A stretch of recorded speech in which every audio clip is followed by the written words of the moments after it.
En esta serie de Santiago hemos visto las pruebas, hemos visto la tentación, hemos visto cómo Dios nos llama a ser pacientes. Y he titulado en esta mañana la necesidad de aprender a escuchar. Uno pensaría o creería que somos buenos para escuchar, pero la realidad es que somos buenos para hablar y muy pocas veces estamos escuchando con atención, en primera instancia, la palabra del Señor, su voluntad, y también a otros que el Señor, por su gracia, ha provisto para que nosotros seamos edificados. Entonces, el texto nos dice que hay una necesidad dentro del pueblo de Dios, y la necesidad es que el pueblo debe aprender a escuchar. Debemos aprender a escuchar. Y nosotros vivimos en la generación que más se expresa. Hoy por hoy, cualquiera se graba en YouTube, no como en TikTok, Instagram, en Facebook, y todo el mundo predica, todo el mundo enseña, todo el mundo habla, todo el mundo da consejos, dice 5 tips para cómo convertirte en tal cosa, y bueno, todo el mundo se expresa.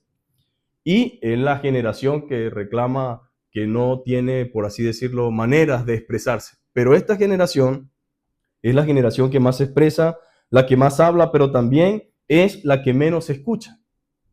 Ya no hay respeto ni consideración por la experiencia y por la sabiduría. Pues no me importa, dice la gente, ¿verdad? No me importa. La gente no quiere escuchar. Todo el mundo quiere expresarse, aunque no tenga base ni fundamento. El problema no es hablar, es de dónde me baso y qué fundamento tengo para decir lo que digo. No es que esté mal expresarse o querer decir algo, lo malo es que la gente no quiere escuchar. Y el primer requisito para aprender es el de ser un buen oyente. Si no somos buenos escuchando, no podemos ser buenos hablando. Porque se requiere primero escuchar, aprender. La Biblia dice, oirá el sabio y aumentará el saber. Es lo que dice la palabra de Dios. Pero lo que caracteriza nuestra generación es el no querer escuchar. Pero para poder ser un buen maestro hay que ser una buena persona que primero escucha. No se puede ser buen maestro. Los grandes fracasos de la historia se deben a no querer escuchar. Y el primero empezó en el jardín del Edén, con Adán y con Eva, ¿verdad? Decidieron escuchar otras voces. Pero ese fue el primer gran fracaso. Empezó en el Edén al ignorar la voz de Dios y desde allí entramos en la catástrofe constante que ha tenido la humanidad como resultado de ignorar la voz de Dios. Y no es de extrañar por qué por toda la Biblia vamos a escuchar siempre, oye Israel, escucha, está atento, oye mis palabras, hijo mío, dicen los proverbios, escucha, está atento a mi voz. Pero vamos a escuchar por toda la Biblia esta frase.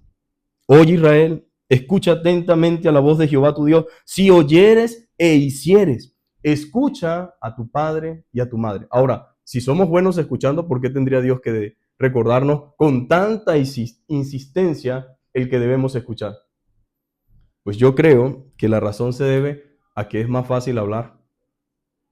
Porque todos oímos el ruido, la música, lo que está en el ambiente, y todo el mundo tiene esa capacidad, por así decirlo. Pero si usted busca en el diccionario la diferencia entre oír y escuchar, encontrará que la Real Academia Española la define muy bien. Para escuchar hay que dedicarse con atención, con esmero, y dedicarse a comprender, a interpretar lo que estoy escuchando, pero no es lo mismo que oír cualquier voz, no, es escuchar, y Dios dice, escucha. Y el consejo de Santiago, ¿cuál es? Por esto, mis amados hermanos, todo hombre sea pronto para oír, tardo para hablar, tardo para airarse. ¿Por qué? Porque los hermanos estaban pasando por pruebas, por luchas, y cuando uno está atribulado o en tribulación, lo menos que quiere es escuchar lo que siempre te van a decir. Hay que esperar en Dios. Debemos seguir orando. Debemos confiar en el Señor. Dios tiene el control. ¿El control de qué? Dicen algunos, ¿verdad? ¿Por qué seguir esperando? ¿Hasta cuándo? ¿Qué tiene Dios conmigo? Y la tentación, como decía el hermano, era la de cuestionar los designios divinos, el por qué Dios permite tal cosa o por qué Dios permite esto o aquello. Y son cosas que a veces nos vemos en la tentación constante de expresarnos de una forma inapropiada. Siempre recuerdo al pobre Job en su sufrimiento y su mujer obstinada le dijo, maldice a Dios y muérete. Qué gran consejo para su último tiempo, ¿no? Maldice a Dios y muérete, Job. No aguantó la presión, no aguantó la circunstancia, no aguantó la situación y cree ella o creyó en determinado momento que esa era la mejor forma. Pero Dios nos recuerda por toda parte de la Escritura que nosotros necesitamos escuchar, porque nuestra naturaleza le cuesta escuchar. Ahora, ¿cuántas tragedias no se pueden haber evitado si escuchamos? Porque después que pasan las cosas decimos, hubiese sido diferente si yo hubiese escuchado el consejo. El consejo de mamá, el consejo de papá, pero el consejo divino, mis amados hermanos. Nosotros mismos nos hemos visto envueltos en un montón de situaciones por ignorar lo que Dios dice. Ahora vamos, Dios es misericordioso y en medio del problema y de la situación nos ayuda, pero pudo haber sido evitado si hubiésemos escuchado con atención y con la intención de querer hacer la voluntad de Dios. Hermanos, Santiago, desde este verso 19 hasta el 27, nos dice muchas cosas, pero entre ellas nos dice lo siguiente. No sirve de nada saber la palabra, no sirve de nada leer la Biblia si no estamos dispuestos a poner por obra lo que la palabra de Dios dice. La bendición no es saber lo que dice el Salmo 23. Es cierto que el Salmo 23 contiene una promesa, pero esa promesa no es para cualquiera que lo lee o la abre de manera supersticiosa y la pone en la sala. Para que eso sea una realidad en nuestra vida, debemos vivir como el autor del Salmo, en el temor santo y reverente de Dios, en la constante conciencia de que Dios todo lo puede, de que todo lo ve y que todo lo sabe, y que nosotros, aunque andemos en valle de sombra de muerte, Dios estará conmigo. Es como un taxista que contó una vez, he sido atracado en una oportunidad y los delincuentes pensaban en hacerme daño, y cuando les comenté que era un creyente, un cristiano, entonces decían los otros taxistas, pero eso es una buena técnica entonces tener una Biblia en el carro. Y digo, no funciona así. Cualquiera puede tener una Biblia en el carro, pero es vivir de acuerdo a la Biblia que tienes en el carro. Eso es lo que hizo la diferencia. Eso fue lo que impidió que estos hombres hicieran lo que tenían pensado hacer.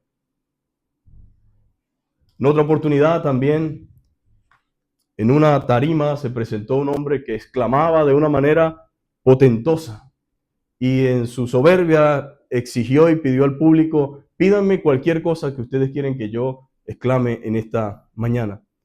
Y un viejito por allá se paró y le dijo, exclame el Salmo 23. Y el hombre con su voz potentosa dijo, el Señor es mi pastor, nada a mí me faltará, en lugares delicados, y todo el mundo lo ovacionó y fue un aplauso gigantesco. Pero después, para humillar al anciano en su furia y rabia, ahora quiero que usted lo declame aquí. El anciano pasó con una voz quebrada, con una voz sin fuerza y en la cual no tenía la misma capacidad que él, pero no hubo nadie que no llorara en esa sala. Y el hombre no le quedó otra cosa más que decir, esta es la diferencia. Él conoce al Dios del Salmo y yo solamente me sé el Salmo. Hermanos, la cuestión aquí es que debemos ser hacedores de la palabra. La influencia nuestra en el mundo no se debe a cuánto sabemos, sino a cuánto vivimos de lo que sabemos. En el día de hoy, a veces nos jactamos de tantas cosas como cristianos y tenemos nuestros credos y tenemos toda nuestra doctrina y gloria a Dios, hay que tener doctrina, hay que tener fundamento, hay que tener credo, hay que tener cierta formación bíblica, pero yo quiero que nosotros entendamos que Santiago no estaba impresionado por el conocimiento que tuvieran los hermanos, sino por la capacidad de llevar a cabo mediante sus acciones la obra de Cristo en sus vidas. Entonces, Dios dice, mira, necesitamos escuchar más. Necesitamos someternos a la palabra y también estar dispuestos a ser enseñados por el Señor, a tener un espíritu, mis amados hermanos, enseñable. Pero a veces es cierto que tenemos tanta arrogancia dentro de nosotros que creemos que nadie puede enseñarnos nada. Incluso, mis amados hermanos, podemos estudiar la Biblia de manera teológica, podemos estudiar la Biblia de manera académica y no tener ningún efecto en nosotros para nada en lo absoluto. Ahora, no porque este libro no tenga poder, ni tenga la capacidad de transformar. Es la actitud mediante la cual vamos muchas veces a la palabra de Dios. Pero Dios dice que necesitamos aprender a escuchar. Necesitamos eso. Entonces, ¿cuántas tragedias no se pueden evitar si escuchamos, si obedecemos? Santiago aconseja a los hermanos a que sean prontos para oír, rápidos para oír. Hey, quiero darte un consejo. Ay, qué fastidio. ¿Qué me irá a decir? No, yo estoy presto para escuchar. Sí, pastor, ¿qué me tiene que decir? Sí, quiero escuchar, quiero saber. O el hermano o la hermanita. A veces Dios usa, créanme, a los hermanos dentro de la congregación para ayudarnos a alinearnos a la voluntad de Dios. Tiene un consejo de parte de Dios para nosotros. Tiene una instrucción que está basada en la palabra y nos quiere mostrar una verdad, pero tengo que estar dispuesto a escuchar. Entonces el consejo es que seamos prontos para oír y tardo para lo que más hacemos, que es hablar. Debemos pedirle al Señor que nos ayude a ver exactamente cómo estamos y nosotros mismos ponernos una regla como que, bueno, necesito escuchar. Uno puede ser que uno empiece a hablar con alguien y no ha terminado de decir lo que quiere decir, cuando ya la otra persona está diciendo todo lo que él cree que debe ser. No funciona de esa manera. Si escuchamos, mis amados hermanos, o si escucháramos y habláramos menos, nuestra vida sería diferente. El famoso filósofo llamado Zenón dijo una vez, tenemos 2 orejas. Escuche bien, 2 orejas tenemos, pero una sola boca. Eso tiene mucho que decirnos, ¿no? Tenemos 2 orejas, pero una sola boca, para que aprendamos a oír más y hablar menos. Y es precisamente lo que la Biblia enseña en Proverbios 1:5. Oirá el sabio y aumentará el saber, y el entendido adquirirá consejo. El entendido adquirirá consejo, mis amados hermanos. Pedir consejo no está de moda tampoco en el día de hoy. ¿No? ¿Para qué? ¿Qué me puede enseñar ese señor o esa señora? ¿Qué me puede enseñar este hermano o esta hermana? Así a veces se expresan muchas personas. Pero pedir consejo no está de moda en este tiempo y hay más aduladores que consejeros. Lo estamos haciendo mal, pero tenemos gente que está con nosotros pese a lo que pase. Yo te apoyo, amigo, yo te apoyo, amiga, tú cuentas conmigo. Te vas por el barranco, pero no importa. Yo te apoyo. ¿Será un amigo? ¿Será alguien que me ame? ¿Será alguien que se preocupa por mí? ¿Será alguien que realmente está interesado en mí? No, no puede ser alguien que esté interesado en mí. Alguien que me adule el pecado, que me adule lo malo, que me adule lo que no está bien. No puede ser alguien que venga de parte de Dios. El hombre sabio se caracteriza, mis amados hermanos, por escuchar. Acciona lento pero seguro. Escucha y se apoya en gente sabia, principalmente en Dios. El hombre verdaderamente sabio nunca dice ni llega a la ilusa idea de que ya lo sabe todo. Es que eso ya yo lo sé. No, ya eso yo lo sé. Hermanos, créanme, la gente verdaderamente sabia es sabia porque escucha, porque se toma el tiempo para seguir aprendiendo. Pero no puede ser sabio alguien que tiene el pinino de la vida, 17 años, 18 años, y creen que saben más que el papá, que la mamá, que el abuelo y todas las descendencias juntas. No, y yo le voy a dar un consejo ahorita bíblico y un ejemplo bíblico. Entonces no podemos tener esa ilusa idea. Oirá el sabio y aumentará su saber. Su conocimiento crece mientras escucha, y de allí la importancia de aceptar el consejo y escuchar. Entre las cosas más difíciles de la vida para mí está el dar consejos. Es bien complicado. Pero el buen consejero es alguien que también escucha consejo. Es imposible que alguien que no escucha sea un buen consejero. Yo tengo que que entender que no puedo recibir consejos de matrimonio de alguien que no tiene un matrimonio. No puede aconsejarme, puede tener una idea. No puedo pedir ciertos consejos a personas que no entienden desde una perspectiva bíblica lo que es la familia. Porque uno sin Cristo piensa cualquier cosa, ¿verdad que sí? Sobre la familia, sobre los hijos. No, mis hijos van a crecer así. O cuando yo tenga mis hijos, yo no sé qué, y para aquí, y para allá. Cuando usted tenga a sus hijos, te dará cuenta que usted no sabía nada. Y que aunque ha visto un montón de cosas, es como que si no hubiera visto nada, porque cada hijo es diferente. No funciona lo mismo con el que tiene 20, con el que tiene 12. Pero es que son hijos del mismo padre, de la misma madre, pero tienen naturaleza y conductas totalmente diferentes. Y ahí empieza el Señor, ayúdame. Ten misericordia de mí, dame sabiduría, dame gracia. ¿Cómo puedo yo hacer esto? ¿Cómo puedo yo hacer aquello? Ahí empieza. Entonces, el buen consejero es alguien que también escucha consejo. Es imposible que alguien que no escucha sea buen consejero. Los grandes maestros tuvieron que tener buenos maestros. Primero, se debe aprender a escuchar para luego estar listos para hablar. Los grandes predicadores y los grandes oradores de la historia fueron excelentes oidores. La verdadera sabiduría está en aprender a escuchar. ¿Y a quiénes escuchamos? El principio de la sabiduría, dice la Biblia, es el temor a Jehová. Y ese temor se aprende oyendo su palabra, leyendo las escrituras. Así fue como dice la escritura, que la fe viene por el oír, y el oír la palabra de Dios. Es escuchando y obedeciendo a Dios. El Señor dijo en el Evangelio de Mateo capítulo 7, verso 24 al 27 lo siguiente. Él dijo, el que escucha y obedece es sabio. Pero el que escucha y no hace, ¿qué es? No, dígalo con confianza. El que escucha y hace es. Y el que escucha y no hace, ¿qué es? Un necio, ¿verdad? La persona que escucha y no hace es un necio. Porque lamentablemente, aunque Dios nos ama y desea lo mejor para nosotros, Él no puede hacer por nosotros lo que nos corresponde a nosotros. A Dios no es que le agrada la idea de vernos sufrir, ni vernos padecer, ni vernos en desobediencia y en pecado, pero no puede decidir por nosotros. Al contrario, Dios dice, cualquiera pues que me oye estas palabras y las hace, yo le voy a comparar a un hombre prudente que edificó su casa sobre la roca. Ahora, ¿qué prudente puede ser ignorar la voz de Dios?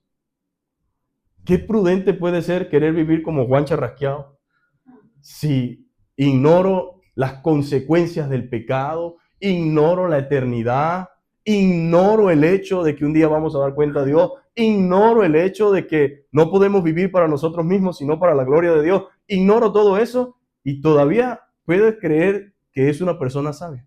Dice el necio en su corazón, no hay Dios, dice el Salmo.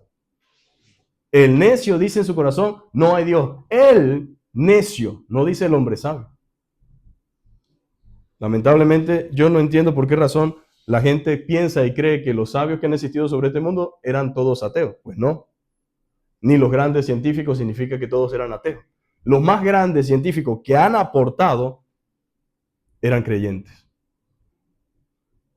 Eran creyentes. Pero el necio, ¿qué dice en su corazón? No, Dios no existe. A Dios se lo inventaron. A Dios tal cosa. Pero no, eso no es lo que dice la Biblia. Cualquiera pues que me oye estas palabras y las hace, le compararé a un hombre prudente que edificó su casa sobre la roca. ¿Qué va a pasar? Descendió lluvia, porque la lluvia va a venir para los sabios y los no sabios.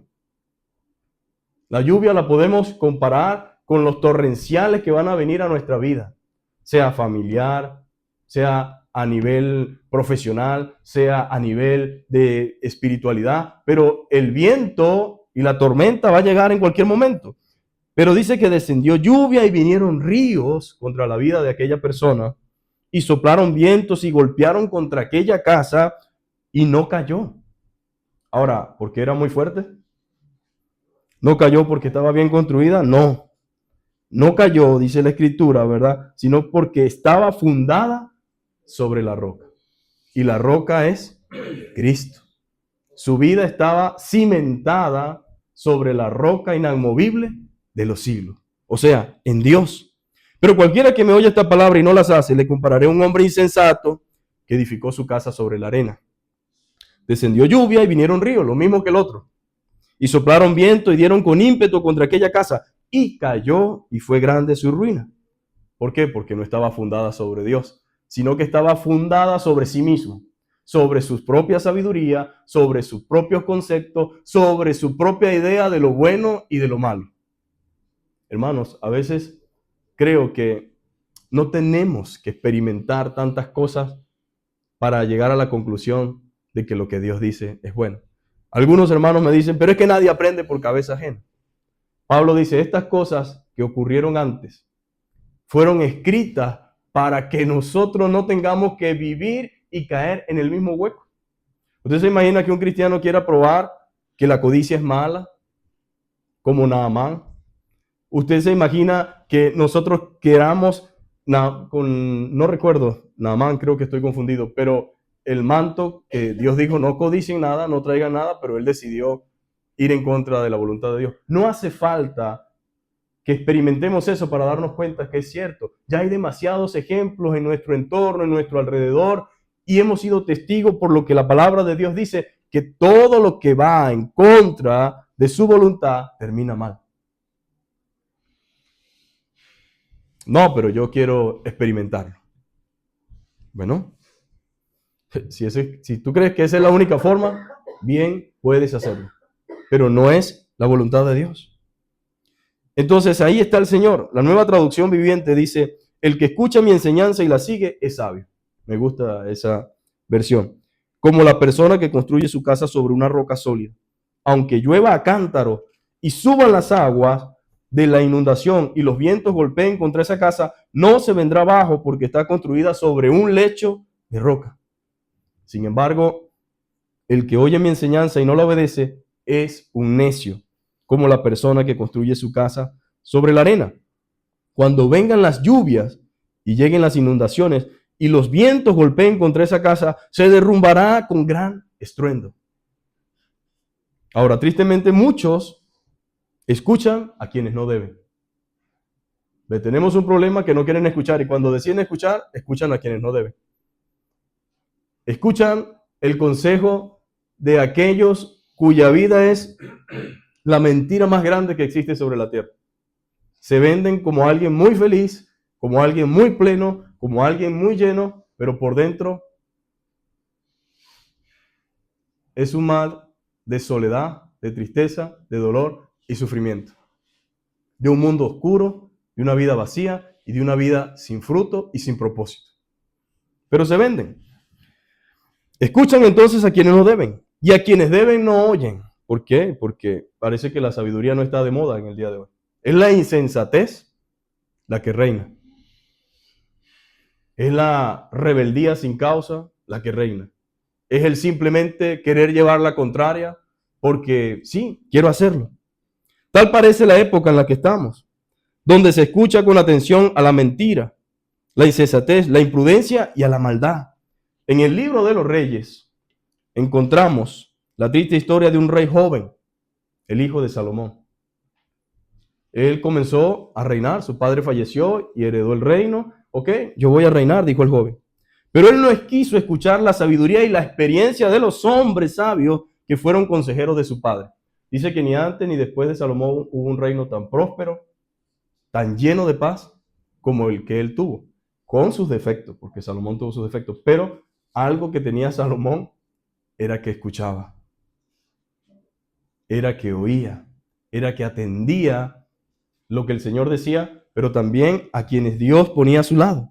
Entonces, este nuevo rey, joven, no quiso escuchar a los hombres sabios que fueron consejeros de su padre, sino que buscó consejo en otros jóvenes que habían crecido con él, de su misma edad, quienes le aconsejaron de manera imprudente. Los jóvenes son una bendición. Amén. Los jóvenes son una bendición. Amén. Sí lo son. Sí lo son. Son una bendición. Ellos lo son. Son una bendición. ¿Por qué? Por la fuerza, por el ímpetu. Son una joya preciosa que hay que trabajarla, ¿verdad que sí? que hay que pulirla, pero son una joya preciosa, pero requieren y necesitan dirección sabia. Requieren y necesitan dirección sabia. Todos necesitamos escuchar consejos, pero especialmente en nuestro crecimiento, los jóvenes. Y no cualquier consejo, sino el consejo bíblico y piadoso. En nuestro contexto, mis amados hermanos, nos referimos a personas cuya vida sean un testimonio que han demostrado en su paso por esta vida que la prudencia y la cordura le ha acompañado. ¿Pero qué hizo este joven? Sus consejeros que había heredado de su padre le dijeron, mira, trata bien al pueblo, ponle unas cargas justas, no seas tan excesivo y tú vas a ver que el pueblo te va a servir toda la vida con gozo, con alegría, no vas a tener problemas. Bueno, vengan en 3 días, voy a hablar con mi nuevo grupo selecto de sabios, y llamó a sus amigos y le dijeron, ¿qué piensan ustedes que debo hacer? No, tú lo que tienes que hacer es lo siguiente. Dile que el dedo, el lomo de tu padre, o sea, tu dedo gordo es más grande que los lomos de tu padre. Y dile que si su padre le puso muchas cargas y espinos, tú le vas a poner escorpiones encima. Y así fue, el muchacho fue y dijo eso. Se dividió el reino y las cosas terminaron mal. ¿Por qué? Porque no escuchó el consejo. No es que menospreciemos a las personas, mis queridos hermanos, pero no cualquiera está en capacidad de aconsejar. No podemos escuchar a cualquier persona. Aconsejar es una gran responsabilidad. No podemos decirle cualquier cosa a las personas que aconsejamos. En el caso de los cristianos, lo primero que debemos preguntar es, ¿qué dice la Biblia? Cuando alguien me dice, ¿qué piensa usted de esto? ¿Qué piensa usted de aquello? Bueno, yo te voy a decir lo que dice la Biblia y luego te puedo dar un complemento, pero no tienes que hacer lo que yo digo, sino lo que la Biblia dice. Ahí está el tema, mis amados hermanos. Entonces Santiago dice, por esto, mis amados hermanos, todo hombre sea pronto para oír y tardo para hablar. No es que no hablemos, sino es que meditemos antes de hablar. ¿Cuántas veces no hemos dicho cosas de las cuales nos arrepentimos, pero ya se dijo? ¿Qué podemos hacer? ¿Cómo recogemos el vaso de agua que botamos? Ya hablamos, ya dijimos. Y sí, es cierto que muchas veces nos arrepentimos de lo que hemos dicho, pero ya las consecuencias son inevitables. Porque fui ligero de labios. Fui ligero de palabra. Entonces dice que debemos hablar, pero hablar con prudencia. Dios desea que nosotros escuchemos y luego que escuchemos nos demos el lugar para hablar, pero una vez que hayamos meditado lo que vayamos a decir, que reflejemos realmente que nuestras palabras no provienen simplemente de nuestra propia naturaleza carnal, sino de un pensamiento conciso con un fundamento en la Escritura. Es lo que Dios desea. Dice el Señor que seamos tardo para hablar, tardo para airarnos. ¿Quiénes han tomado decisiones con rabia? Díganme cuáles son los resultados. ¿Qué también le ha ido en el momento de la ira, de la rabia? Aparte que se le sube la tensión y que le puede dar un paro cardíaco, que eso le puede dar a cualquiera, ¿no? Pero en nuestro contexto a algunos le ha dado en el proceso de la ira, del enojo, a tal punto que ¡pum!, hasta ahí llegó. O se le da un problema de tensión. No vale la pena, mis amados hermanos. ¿Y sabe algo?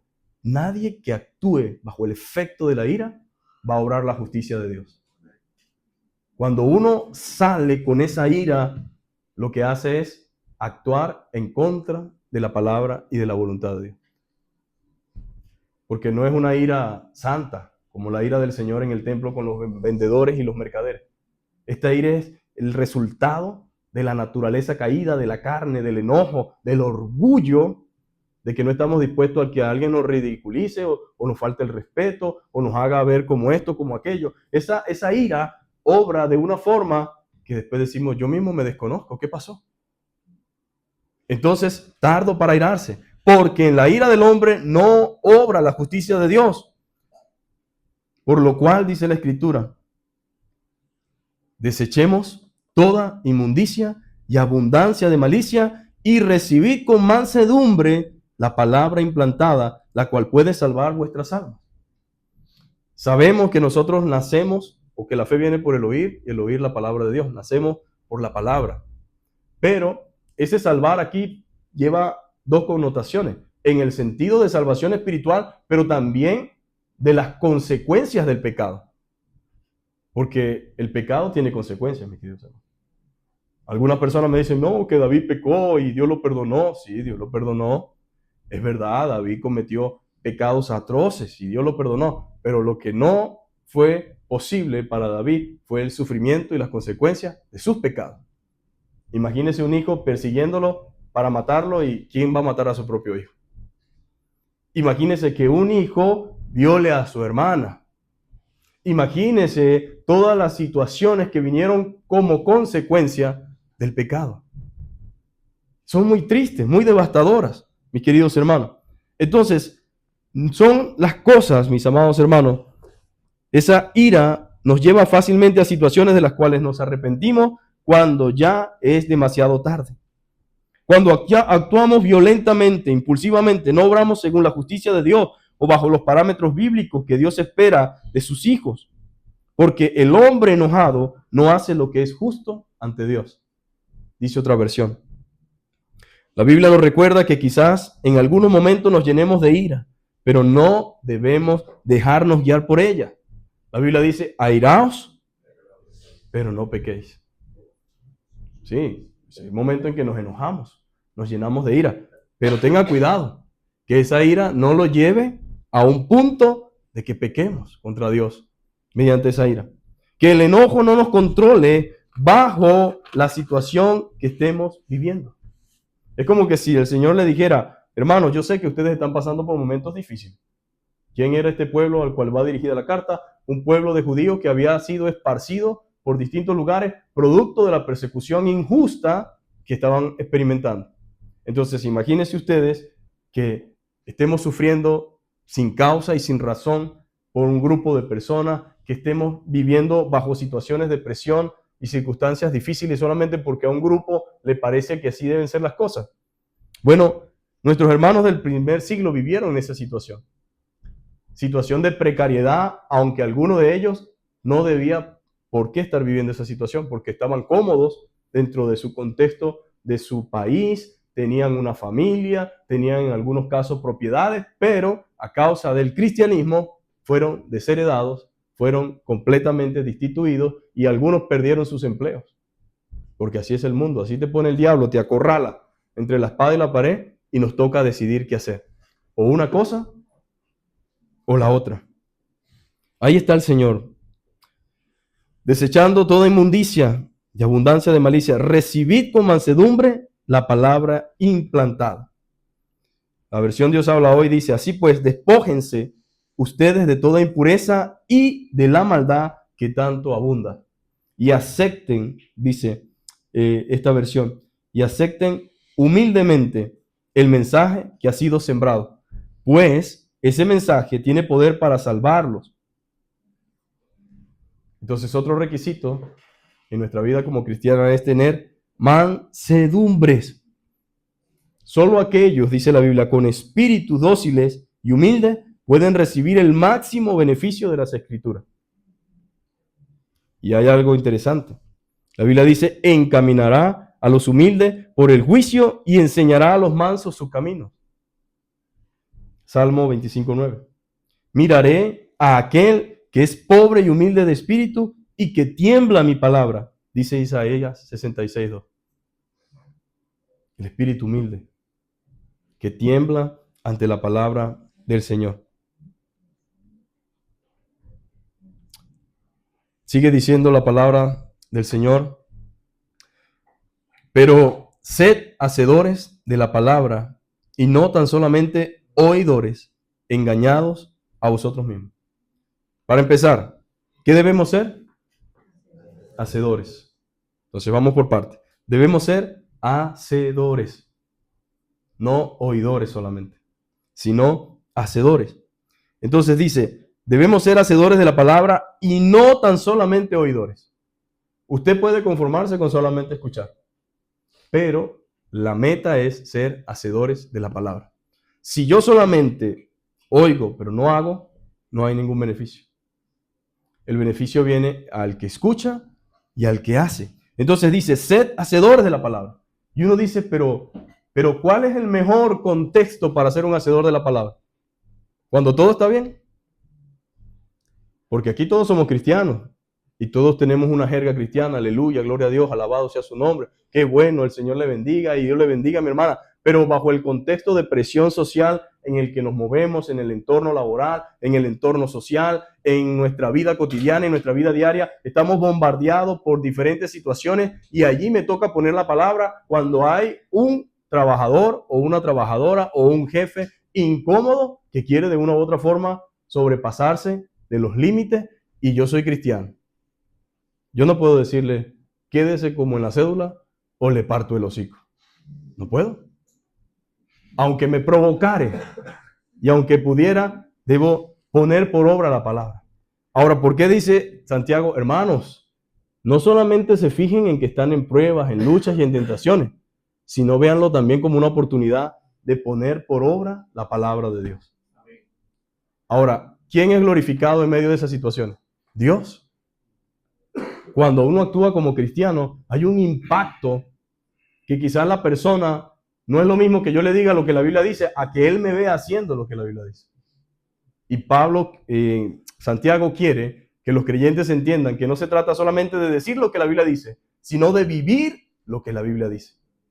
Por eso decían nuestros hermanos, Santiago es una carta que nos saca de la hipocresía, saca a relucir la importancia de que la fe sea visible, sea palpable, se manifieste a través de hechos y acciones. Para nadie es un secreto que hay gente que está resentida con la iglesia evangélica. Pero no es por lo que dice la Biblia. Es por lo que ha visto de muchos cristianos que leen la Biblia, que predican la Biblia y hablan de Dios, pero su conducta contradice a Dios. Yo estoy cansado de escuchar situaciones de gente decepcionada con la iglesia porque un líder de la iglesia hizo tal cosa. Porque un hombre de la iglesia en algún momento me propuso algo inapropiado. Y eso me dio a mí, como nuevo creyente o como una persona nueva en el Señor, una situación repulsiva hacia las cosas de la iglesia y dije, no, yo creo que a Dios hay que buscarlo nosotros aparte porque todo eso es pura mentira, pura hipocresía. Ahora, uno entiende que eso no puede ser del todo justificable, pero no podemos negar que parte del problema somos nosotros mismos. Porque sería muy fácil tapar el sol con un dedo y decir, es que la gente siempre busca justificarse. Pero la verdad de la verdad, mis amados hermanos, siendo honestos y sinceros, a veces nuestras acciones testifican en contra de Dios. Y la gente tiene razón de decir, para ser un cristiano así, me quedo donde estoy. Porque por lo menos yo soy sincero y reconozco mi pecado y no tengo doble vida. Ni ando en una mentira, ni en un engaño, ni en una hipocresía. Es duro. Pero Santiago tenía que decirlo, mis amados hermanos. Él no iba a justificar a los hermanos porque estaban bajo presión o bajo circunstancias difíciles. No, tenía que decírselo. Sean hacedores de la palabra y no tan solamente oidores engañándose a ustedes mismos. ¿Quién se engaña cuando no vivimos la palabra? Dios. Hermanos, la Biblia dice, no erréis, mis amados hermanos. Dios no puede ser burlado. No, a Dios no lo engaña a nadie. No. Yo admiro a la gente que reconoce su pecado. Nos escandalizamos y decimos, ¡ay, qué horrible, qué feo! Mira, yo no sabía que el hermano hizo tal cosa. Pero voy a decir algo, hay cientos de miles que lo hacen y no lo dicen, no lo confiesan. Y le voy a decir algo, aunque feo se vea, es lo correcto delante de Dios. Reconocer mi pecado, pedir perdón a Dios y pedir perdón a mis hermanos que se han visto afectados por mi pecado, porque mi mal testimonio no me afecta a mí, afecta a la iglesia más vida. Afecta a los líderes de esta iglesia, afecta al pastor de esta iglesia, aunque él no está haciendo nada. Pero mi conducta afecta al lugar a donde yo voy. Entonces yo creo que Santiago tenía muchas razones para decirle a estos hermanos, mire, ustedes tienen que vivir la palabra y no ser solamente oidores, porque ustedes se están engañando a ustedes mismos. Ustedes son los primeros afectados. Porque si alguno es oidor de la palabra, pero no hacedor de ella, escuche bien, porque si alguno es oidor de la palabra, pero no hacedor de ella, este es semejante al hombre que considera en un espejo su rostro natural. Es semejante a un hombre. Ahora, ¿para qué existe el espejo? Sea sincero. ¿Qué le dice el espejo? Nadie viene a la iglesia sin antes pasar por ahí, mis amados hermanos. Así sea chiquitico, se mira. Y si no tiene, va y busca un carro por ahí o algún sitio, pero yo necesito mirarme antes de salir de mi casa. ¿Por qué creen ustedes que es eso? ¿Porque seamos narcisistas? No. Aunque hay gente narcisista, ¿eh?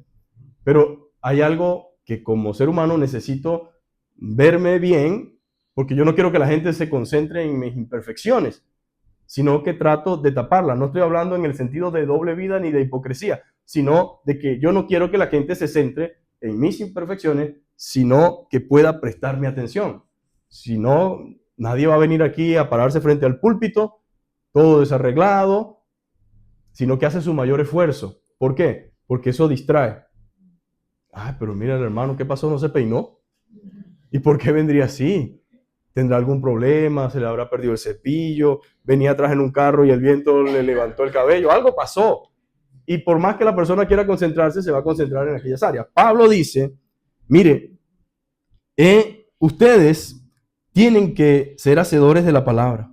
Porque si alguno es oidor, pero no hacedor de ella, es semejante al hombre que se considera un espejo su rostro natural. Yo me paro en la mañana, me levanto, me veo, digo, necesito afeitarme.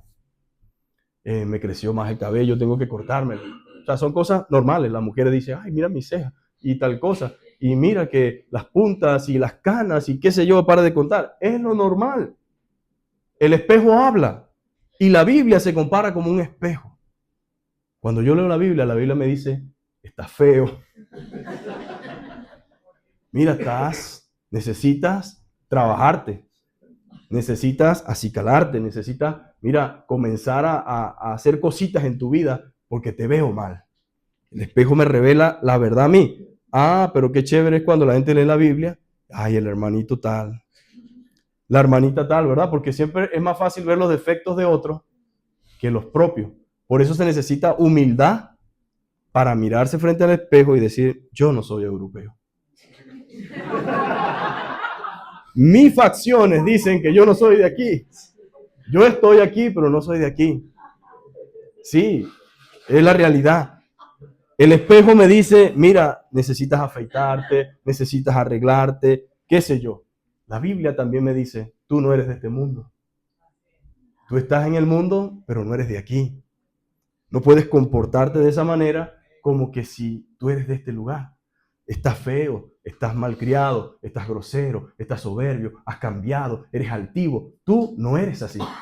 Porque la Biblia dice claramente, esto era mucho de vosotros antes, en vida pasada, pero en tiempo presente es de modo que si alguno está en Cristo, nueva criatura es. Las cosas viejas pasaron, he aquí todas son hechas nuevas. Sí, tengo muchas cosas del viejo, pero no puedo permitir que controle mi vida. Soy una nueva criatura en Cristo.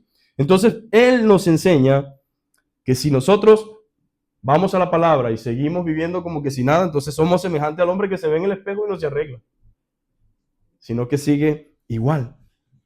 Dice, porque Él se considera a sí mismo en el momento y luego se va y olvida cómo era. Mas el que mira atentamente a la perfecta ley de la libertad y persevera en ella. La ley de la libertad se refiere a la palabra de Dios. El que mira atentamente a la ley de Dios. Hay un salmo que dice, la ley de Jehová es perfecta, que convierte el alma y hace sabio al sencillo. Esa es la ley de Jehová.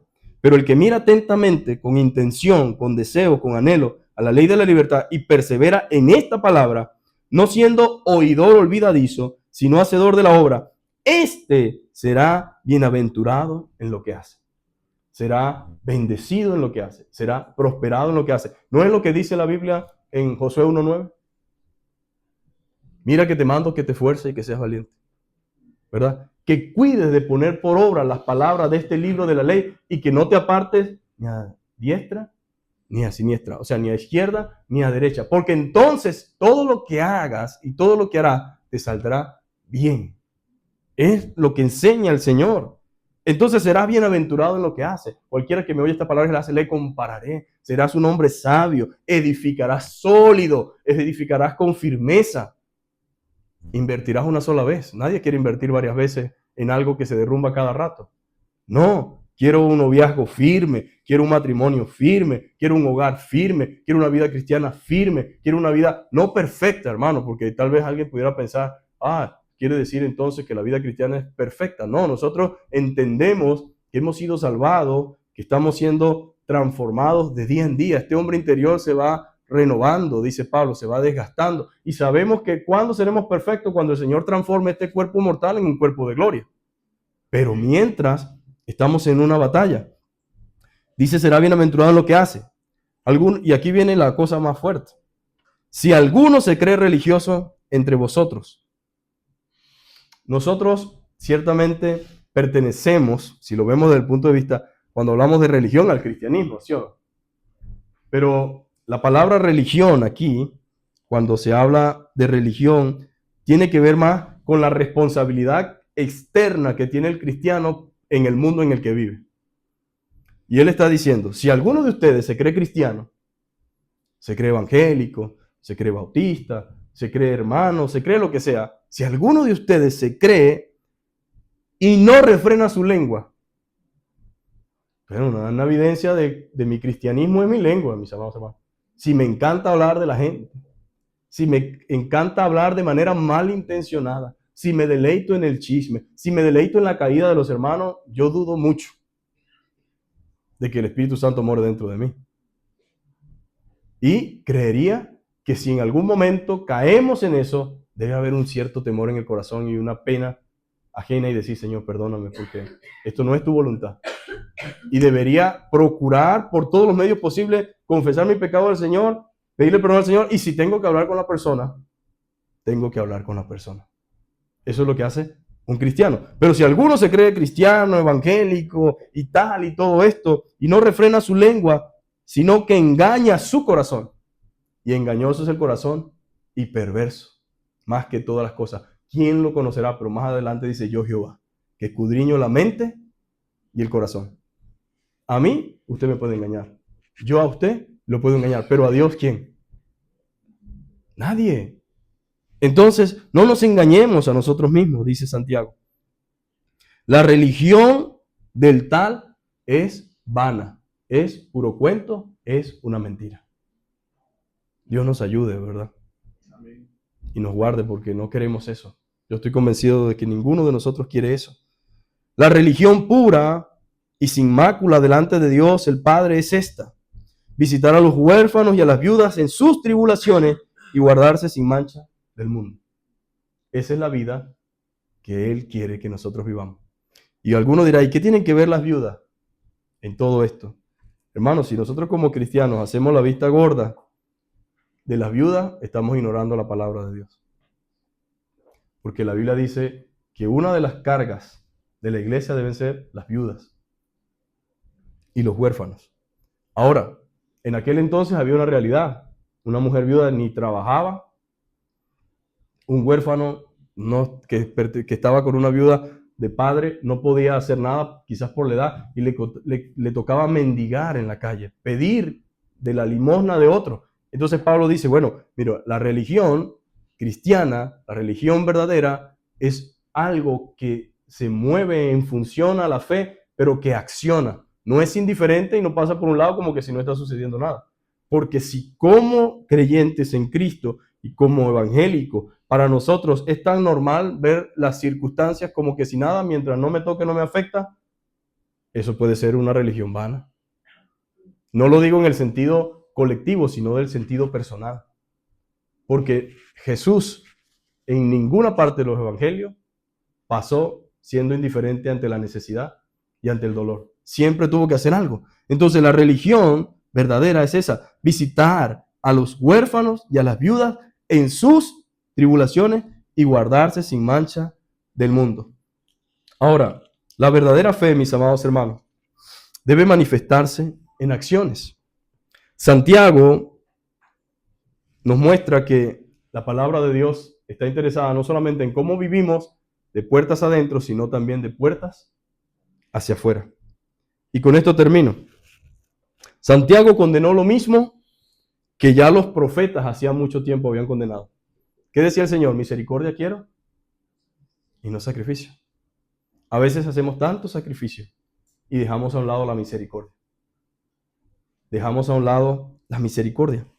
Dios había dicho por el salmista que Él es padre de huérfanos y defensor de viudas. Padre de huérfanos y defensor de viudas de Jehová en su santa morada, dice la Biblia. En pocas palabras, Dios está afirmando a las viudas y a los huérfanos, yo los veo, yo los atiendo, yo estoy pendiente de ellos. Pero ¿qué quiere Dios por medio de nosotros como iglesia? Usarnos como instrumento para bendecir la vida del huérfano o la vida de la viuda. Es lo que Dios desea. Entonces, Dios ya había hablado eso por medio de los salmos. Salmo 68:5. Zacarías también denunció que la gente se encogía de hombros y cerraba su corazón en cuanto a las exigencias de la verdadera justicia, en tener misericordia y compasión de sus semejantes. También dijo que no debíamos oprimir a las viudas y a los huérfanos, ni a los forasteros, ni a los pobres, ni albergar malos pensamientos en contra de los demás. Zacarías capítulo 7, versos 6 al 10. Y Miqueas proclamaba que todos los sacrificios eran rituales, eran inútiles cuando se hacía sin justicia. Ni se amaba la misericordia, ni se caminaba humildemente delante de Dios. Ahora, a lo largo de la historia, los pueblos han tratado de hacer del ritual y la liturgia el sustituto del sacrificio y del servicio. Nos conformamos con los rituales, con lo que cantamos, y esto es bien, esto forma parte de la vida cristiana, pero no es toda la vida cristiana. No es toda la vida cristiana. Han hecho de la religión una cosa espléndida dentro de los templos, a expensas de olvidarse de la verdadera necesidad que está afuera, que es responsabilidad de la iglesia. Porque ¿quién más puede llevar esperanza y testificar a los perdidos? La única institución que Dios estableció para eso se llama la iglesia. La iglesia de Jesucristo. Esto no es decir, ni mucho menos, que sea nada malo ofrecerle a Dios el culto más noble o espléndido en la casa de Dios. Pero sí es decir que el culto se convierte en algo vacío e inútil a menos que mande a los adoradores al mundo a amar a Dios, amando a sus semejantes y conducirse con más limpieza frente a las diversas tentaciones. Hace mucho tiempo existió alguien que escribió lo siguiente. Se cuenta la historia de un hombre que tenía una tienda que evidentemente era un falsario, piadoso. Él vivía en el piso encima de la tienda y cada mañana llamaba a su trabajador. Juan, sí señor. ¿Has echado el agua a la leche? Preguntaba. Sí señor. ¿Has coloreado la mantequilla? Sí señor. ¿Has puesto la chícora en el café? Sí señor. Muy bien. Sube para los devocionales. ¿Qué tal? Ahora, ¿qué pensará un empleado con un jefe cristiano así? ¿Creerá en el devocional? ¿Creerá en sus golpes de pecho? No va a creer. Entonces, seamos hacedores de la palabra, mis amados hermanos. Vamos a orar. Padre, te damos muchísimas gracias en esta hermosa hora por permitirnos, Señor, poder conocerte, Señor. Gracias, Señor, porque cada uno de nosotros tiene sus propias luchas, sus propias batallas. No somos perfectos, Señor, ni pensamos aquí más de sí mismo de lo que debemos pensar. Reconocemos, Señor, cuánta necesidad tenemos de ti, Señor. Padre, pero te damos la gloria y la honra por tu palabra, Señor. Esa palabra que es viva, esa palabra que es eficaz, esa palabra que según tú mismo no vuelve a ti vacía, Señor, sino que cumple la obra para la cual ha sido enviada, Señor. Sé propicio a nosotros, Señor. Señor, si fui motivo de dolor, dice el himno, Señor, perdón te pido, mi Señor. Muchas veces nuestras acciones, Señor, han arrojado confusión en la mente de otros, Señor. Nadie está exento, tal vez, Señor, de pecado, de pensamiento, palabra y obra, Señor. Nuestro carácter se transforma en un arma de doble filo, Señor. Pero hoy estamos aquí convencidos de que no hay otra vía sino la que tú has planteado por medio de las Escrituras, Señor. Oramos para que tú bendigas, Señor, nuestras vidas espirituales, para que tú nos levantes, nos confortes, Señor, nos llenes de gracia y verdad, para que en el poder de tu Espíritu podamos vencernos a nosotros mismos, Señor, en nuestro orgullo y en nuestro pecado, Señor. Toda soberbia, Señor, toda altivez, Señor, todo deseo desmedido, Señor, todo pensamiento, Señor, impuro que hemos dejado albergar en nuestra mente y en nuestro corazón, Señor. Queremos pedirte, Señor, que nos limpies con tu sangre, Señor. Oramos para que tú bendigas más vidas, Señor. Que tú bendigas esta iglesia, Señor, en medio de la sociedad en la que estamos, Señor. Que podamos ser luz en medio de tantas tinieblas.